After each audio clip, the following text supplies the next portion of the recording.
What's up, folks? We're back. We could not leave without discussing a hot topic in the world of sports right now. Last week, Jonathan Martin, offensive lineman for the Dolphins, left the team for reasons that were unknown to a lot of people. About a week later, we find out that he has been the target of bullying from the team, and especially from one individual, a Richie Incognito, who has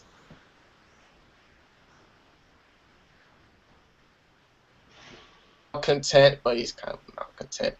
Um, Details have arrived today that not only did he bully him, but bullying was racial. There were threats on his life, threats and remarks about doing things to Jonathan Martin's mom. And now, guys, we have a big 300-plus pound offensive lineman. For him to leave the team, he had to have a good reason. So, we're going to start with Steve. You played, in college. Is this the norm, or is this something that's out of the ordinary with Incognito and Martin? There is a certain level of what they call hazing that does go on. Usually with rookies or, with underclassmen, you just try to, give them like the path that others have gone through. It's like a rite of passage, if you call it, for teammates to go through different processes and do some, some things that really doesn't cause too much harm for another player. And that's the basic level at where it's really at. You might have to pay for a few meals or get dumped in a bathtub or something like that. But nobody's really trying to hurt you or cause harm to you or insult you. Really. But what this situation is kind of alluding to is more so to a more threatening type of environment where he's going at this guy. He's talking about him. He's talking about his parents. He's threatening his life. Incognito. He's kind of he's had a bad rap. You look at his past. He has some anger issues. So this shouldn't be surprising coming from him, but it shouldn't be tolerated as well. If you look at what's going on in the locker room, they should definitely know what's going on. And still kind of help this guy out. And see what's going on with that, but.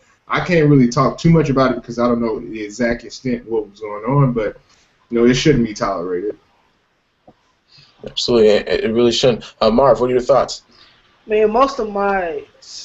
haven't played a high college sport or a high professional sport to be in a locker room like that. But if it was joking and things of that nature, okay, I can understand the humor. But if it was taken a step further where threats were being made on your life and people were crossing a certain line that you shouldn't cross, then it's okay. Now you're taking a little bit personal. Now I have to stick up for myself and defend myself.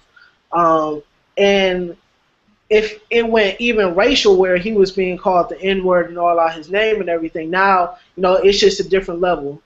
It has come out that the messages that were left on his phone were racial and they were discriminatory and things to that nature. So, as an organization, who's in control of this? There's reports that he was part of this leadership council that was supposed to monitor and make sure that things don't get out of control. But if the leader of that council gets out of control, then who is monitoring that leader? It should be the other people that's within that locker room. Who is stepping up to making sure that these things don't happen down the line? Is it Joe Philbin? Is it Jeff Ireland? Is it somebody else? And obviously nobody else stepped up to the forefront to say, maybe this is a little bit too much. Maybe we should take a step back. Maybe Jonathan Martin was put in an awkward position because he's not a rookie. This is his second year. So it's not like he's just new to the game.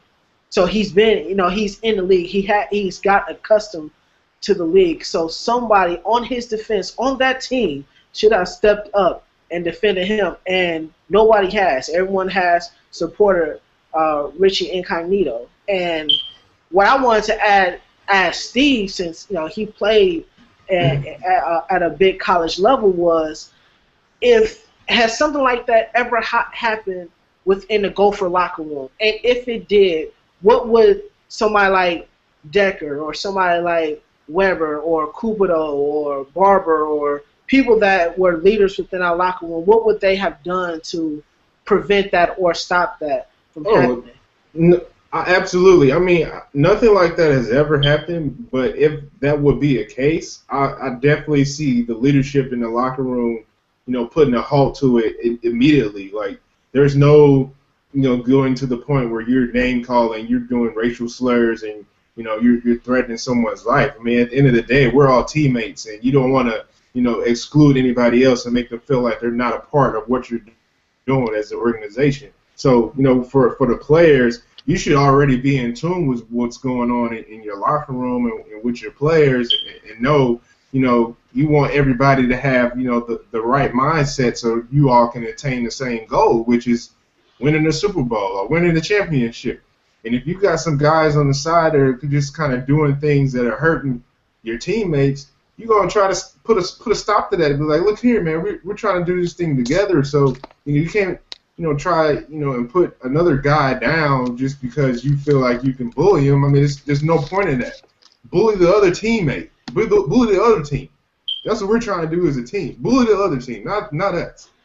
But, I mean, it's a crazy situation. But just to think about, America is really getting very sensitive. A lot of, small topics that are becoming big topics. You go back to homosexuals now, to bullying. Mm-hmm. Some of these locker room issues are becoming big issues now, just because a lot of people are getting the courage to come out and talk about some of these things, and pinpointing some of these players that are doing things that they don't feel is appropriate. And now we're taking a good look as a society and seeing what can be done to kind of prevent things like this, and what should have been done and what's not being done.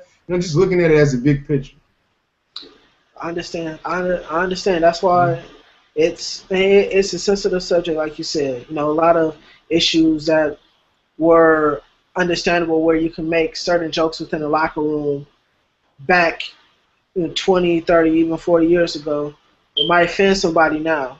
And, some people might call it a little bit sensitive. Some people might call it a little bit soft. But, now we're in the age of, athletes that are coming out that are gay or lesbian or homosexual or bisexual or things of that nature, or people are coming out and saying that they're being bullied and and things of that nature. So it's really an interesting time within sports. After Jason Collins coming out and things of that nature, it's it's a very interesting time, and the pulse of Miami can be very interesting.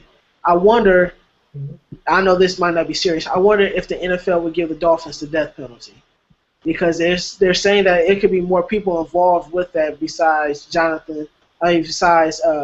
Richie Incognito as well. So I sincerely hope not. I mean, Yeah, Ty, what honestly, do you going that think? far.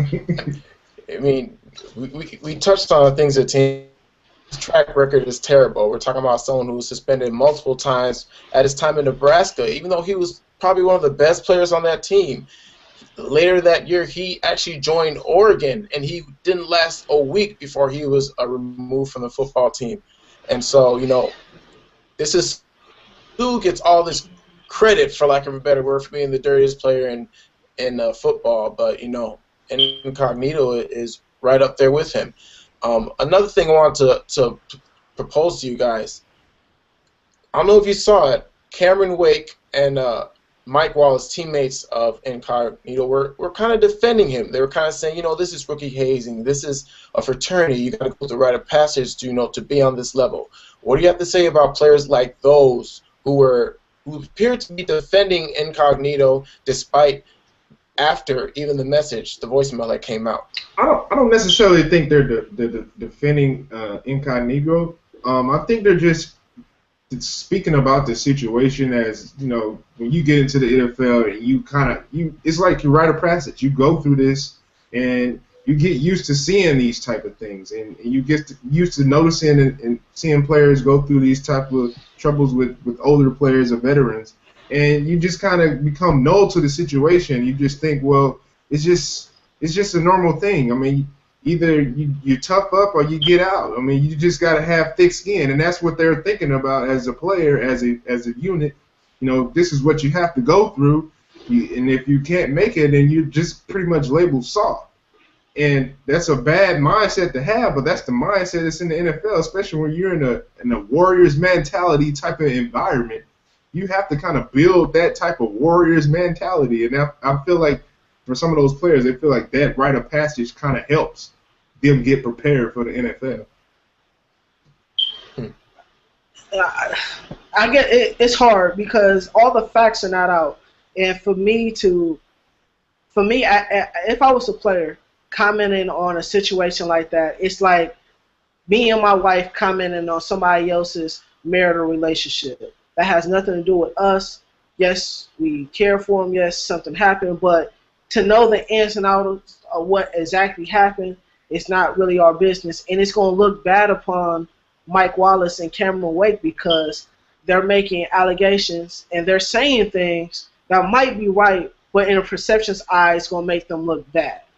You know, so, you know, even though they might agree with that, if racial slurs came out, you know, as an African-American athlete within that locker room and Richie Incognito was just, you know, blurring them out like Riley Cooper was earlier this season, then, you know, I have a problem with that as a black man. Even though I might be, you know, 5'9", 200, I might have to stop Richie Incognito in his mouth. Like, boom.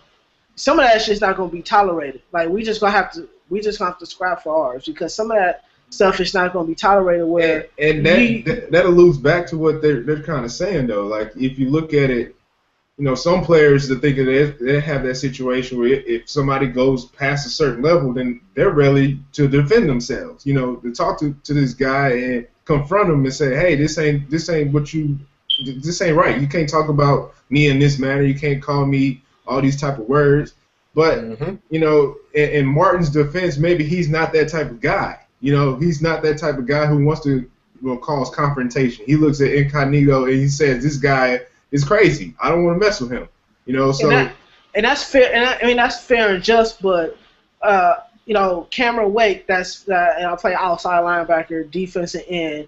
Some of the defensive linemen that might be African-American on our line. I can't think of them off the top of my head, but, you know, the bigger people that's, you know, in the locker room, the offensive linemen, the tight ends, Charles Clay, who runs about 220. You know, where are, you know, those people up to step up for, you know, for if we are a brotherhood and I am my brother's keeper, if I see my brother being picked on by, even if it's my other brother, hey, I might have to step in like, okay, look, you know that, you know, you know that he might not be confrontational. You know how he might be a little sensitive to subjects like this. You know, I'm going to step up and I'm going to defend him like, hey, you know, you're not going to keep on talking to him like this, like, you know, like this all crazy. Because, you know, we're supposed to be a family, we're supposed to be a brotherhood, and we're supposed to protect one another, but in the same circle, in the same eyes, that's not what's being happening down there in South Beach right now. Absolutely. You talk about being a family, being a brotherhood. One thing's for sure, that O-line is supposed to be a unit. And so for a team that a lot of people could see challenging the Patriots for the division, going to the playoffs, they start out hot, and it's been terrible. Might be a very, very big part of it. Again, Richie has been suspended indefinitely from the team. They said he will not play another game for this team. Quick yes or no answer. Steve, do you see Richie back in the league sometime soon? No. All right. Well, only time will tell. Thank you for